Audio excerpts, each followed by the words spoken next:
Hey everyone, I'd like to give you guys a quick update on what went down with this intake that put us out in the finals. The fuel leak specifically. We're not going to talk about the port. We still are acquiring data to figure out what's going on with that. But I want to show you guys what the failure was, why it was a failure, and then what we can do to fix it.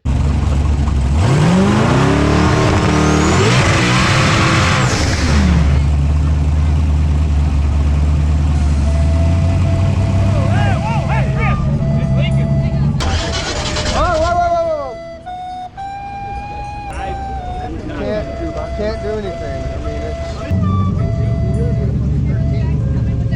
Hey, he's got the 13. So first, I want to show you guys the injectors, the differences in the Bosch 210s that cause this problem. So let's jump in here and let's get a close-up on this. First, let's go over the injector differences. So by first look, the plugs are different. Now these are aftermarket O-rings, so they're going to look a little different.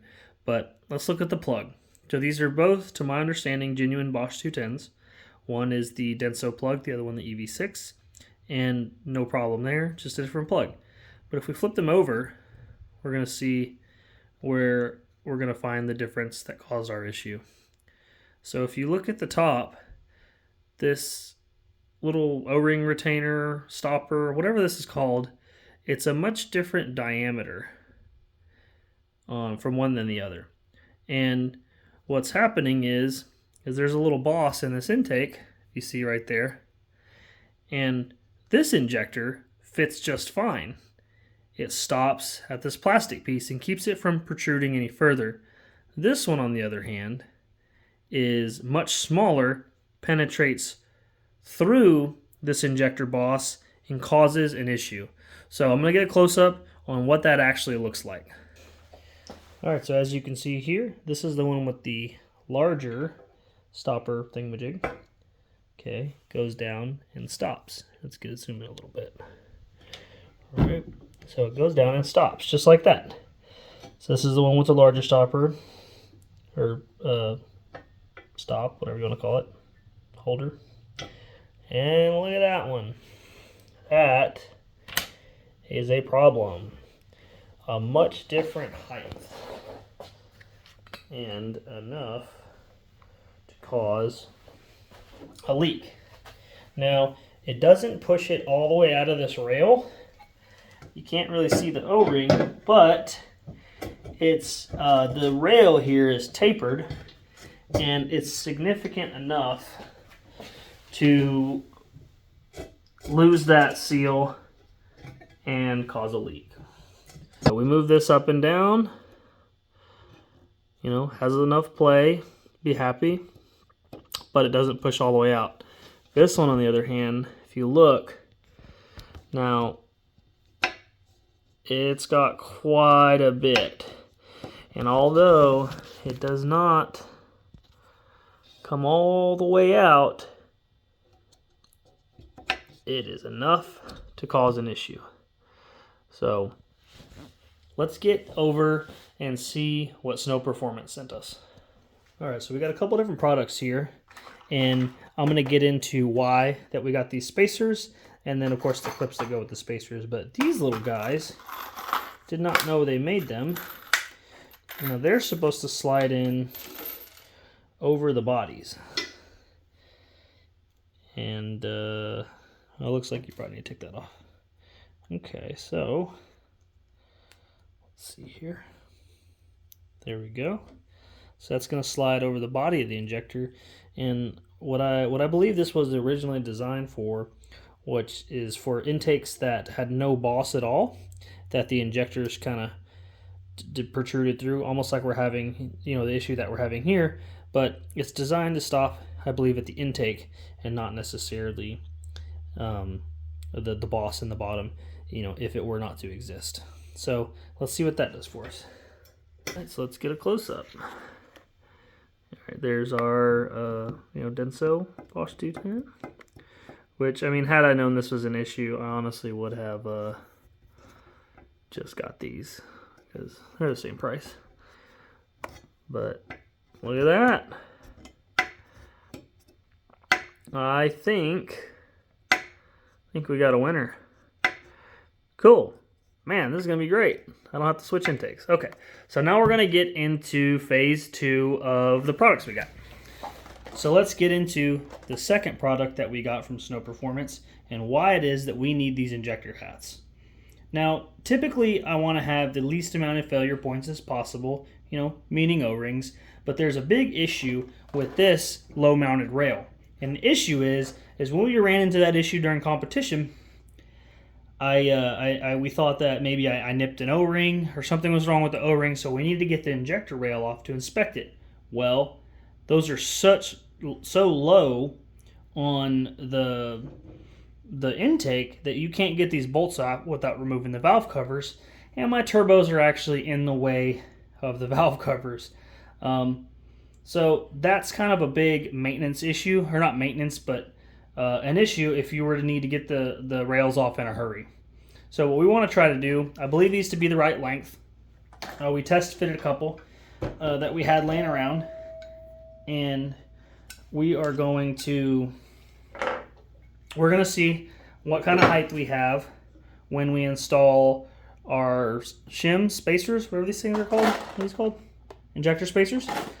No, those are injector spacers. What are these called? These are injector spacers as well, just different.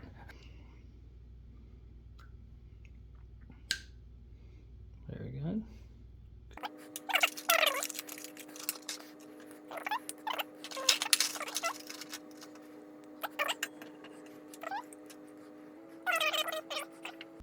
Here we got our little package together. We got one with a spacer, one without. And let's see where we're at. Ooh, I don't know if there's going to be an issue, a clearancing issue with these clips, so we may not be able to run the clips, but I think that'll be okay. So worst case scenario, if this if these clips are in the way, we can just take them off. So let's install the rail. Check it out.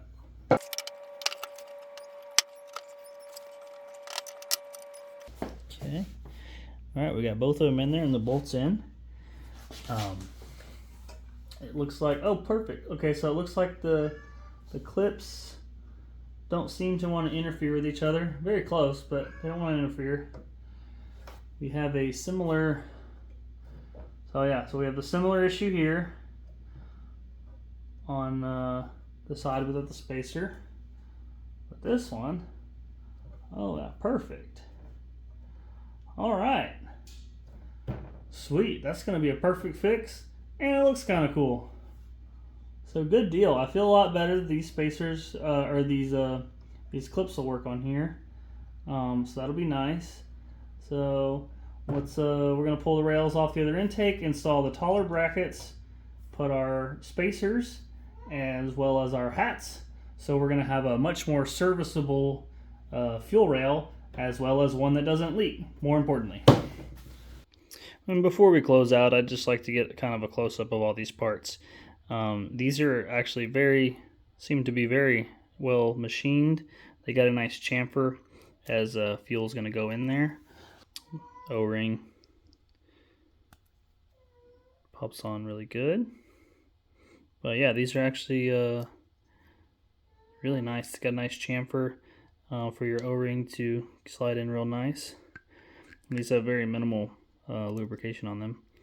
Seems that the O-ring looks like that stays on there pretty easy, so you don't have to worry about dropping that anywhere. Clips, nice good security there.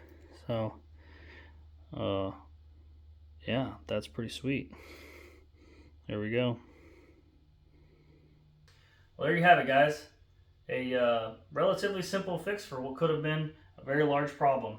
I'd like to give a huge thank you to Rosca with Snow Performance and also Nitrous Express that was able to get these to me next day and fix our problem for the weekend. So big, huge thanks to those guys. And if you guys have this intake or even a high ram, or maybe just where you're having the same issue where there's no boss, or you have an injector that goes sliding right past it, these spacers may be a fix for you. If you want to run a tall EV1, I believe, or sorry, not EV1, but the LS6 style injectors, LS1, LS6 height injector, these spacers really nice pieces here, have a nice little clip on the bottom. I think that will also help you out as well. So we're going to run our injectors just like this, with the spacer on top, spacer on bottom, and hopefully we do good this weekend. Thank you guys for watching. Please like, subscribe, stay tuned on more updates. As we get more data on the dual injector intake, we'll go ahead and share that with you guys. This actually is for a customer. This isn't the one that we ported. I just wanted to use it as demonstration as the car's getting other upgrades next door. So again, thanks, like, subscribe. Stay tuned. We appreciate you guys.